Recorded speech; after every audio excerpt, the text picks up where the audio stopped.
energetic once she gets going, guys, but as I said, you've sort of got to pick the right toy for her.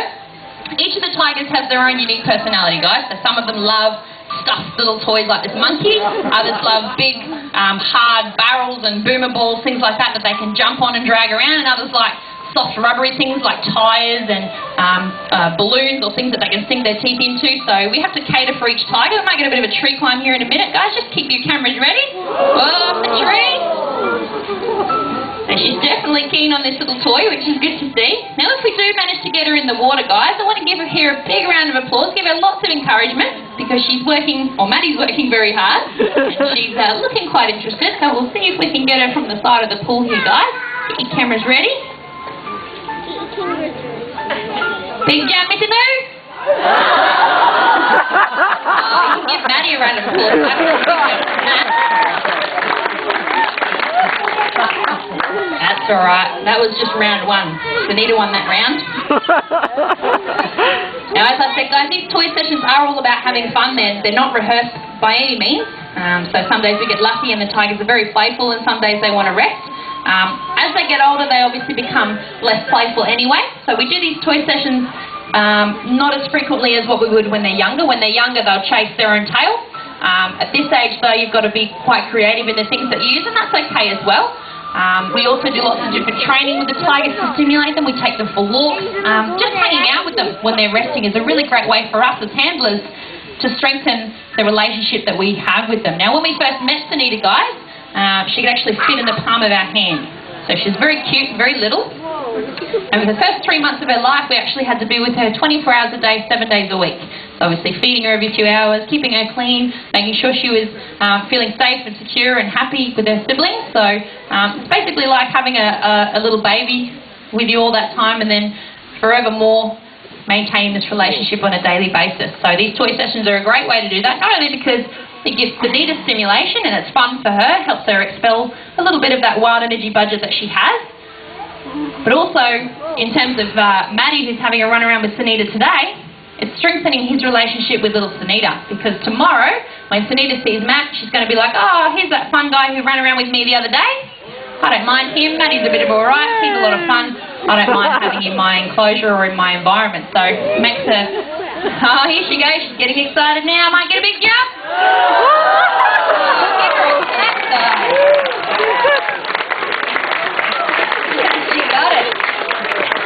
Now, is that well worth it or what? Yeah.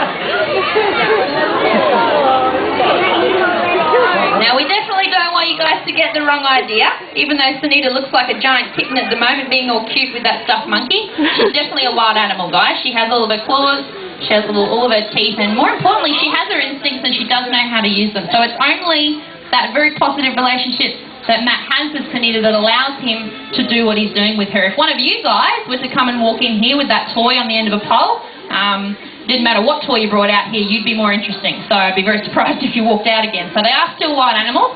And you can see that with this toy retrieval that Maddie's doing at the moment. So she doesn't really want to let it go.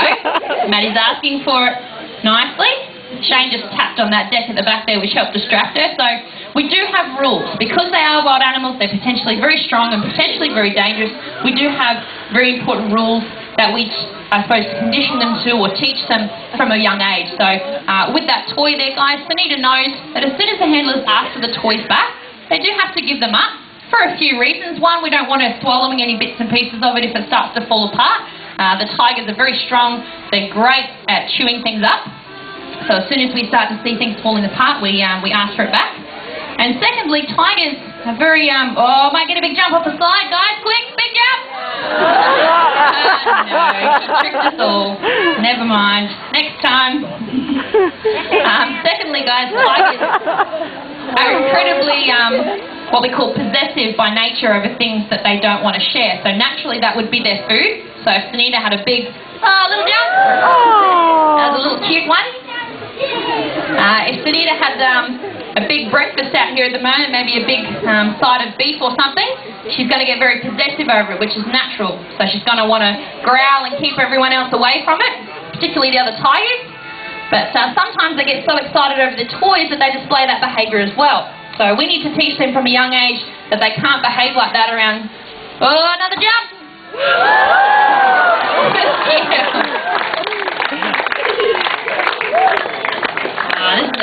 toy today.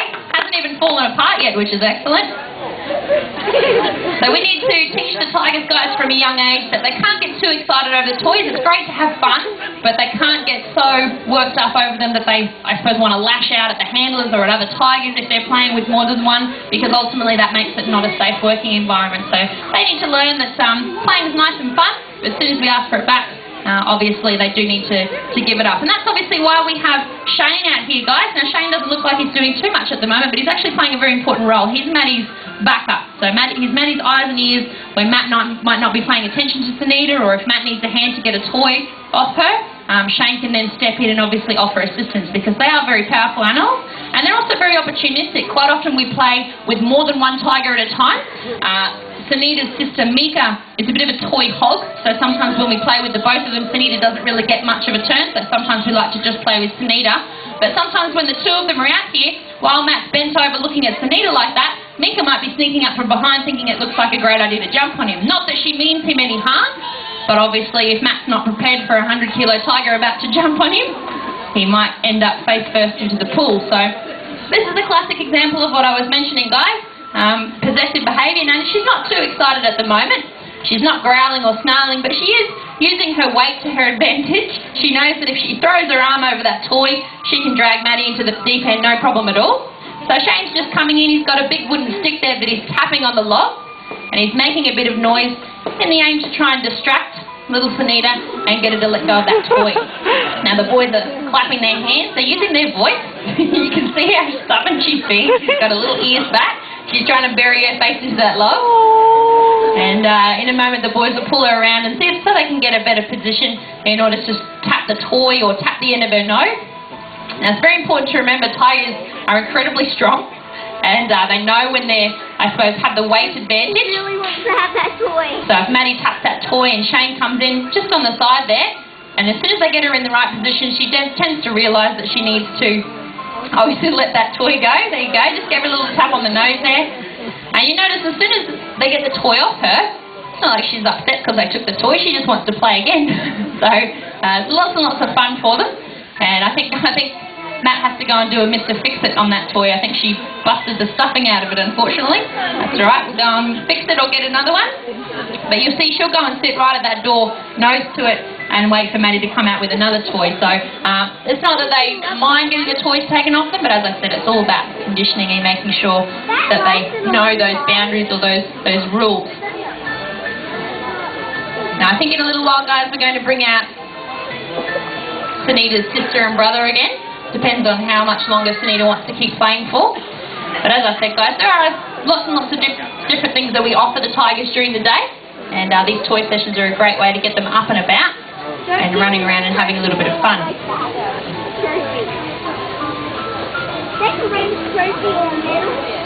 And you can see as soon as Matt comes back out the door, Sunita's body behaviour changes. He's fixed that monkey now. I'm going to get out of the way just in case I get run over by Matt or Sunita. Now get your cameras ready, guys, because this will happen very quickly. Now Maddie's going to try and go from the side, so we'll see if he can line her up. Ready, here we go.